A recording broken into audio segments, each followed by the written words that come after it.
మన ఇండియా విషయానికి వస్తే ప్రపంచంలోనే సెకండ్ హైయెస్ట్ పాపులేటెడ్ కంట్రీ మనది. రోజు రోజుకి జనాభా పెరుగుతూనే ఉంది. మన పాపులేషన్ యొక్క ఫ్యూచర్ ప్రొజెక్షన్స్ చూసినట్టయితే 2031 నాటికి ఇండియా అనేది 151 కోట్ల జనాభాతో చైనాని దాటుకొని అత్యధిక జనాభా ఉన్న దేశంలో మొదటి స్థానంలో రానుంది. ప్రజెంట్ ఇండియాలో 130 crores పాపులేషన్ ఉంది. నెక్స్ట్ 10 yearsలో ఎక్స్ట్రా 20 crore పీపుల్ డిమాండ్ ల్యాండ్కి రానుంది. Evolution of land. మన తాతలు ఎకరాల్లో భూములు కొనేవాళ్ళు, మన తండ్రులు గుంటల్లో భూములు కొనేవాళ్ళు. మనం యాడ్స్లో అంటే గజాల్లో భూములు కొన్నాం. ఇప్పుడు స్క్వేర్ ఫీట్లో భూములు కొనే పరిస్థితి వచ్చింది. The best investment on the earth is earth.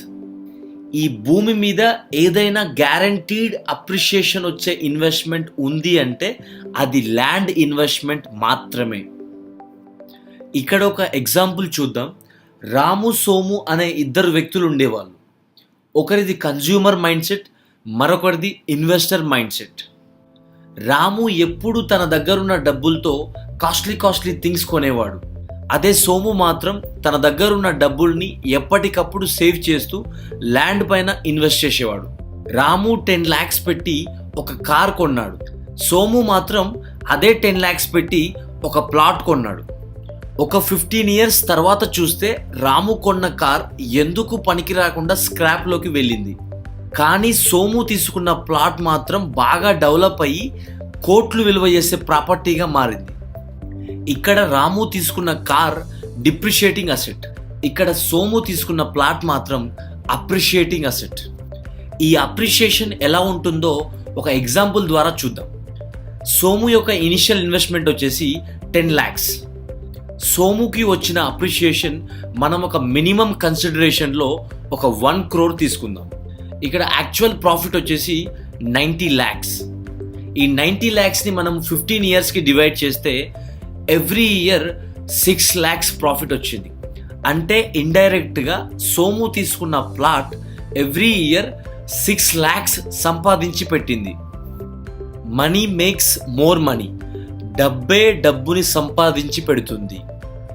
ఇక్కడ రాము ప్రతి సంవత్సరం తన కార్ మెయింటెనెన్స్ కోసం అదనంగా జేబులో నుంచి 30,000 ఖర్చు పెట్టాడు.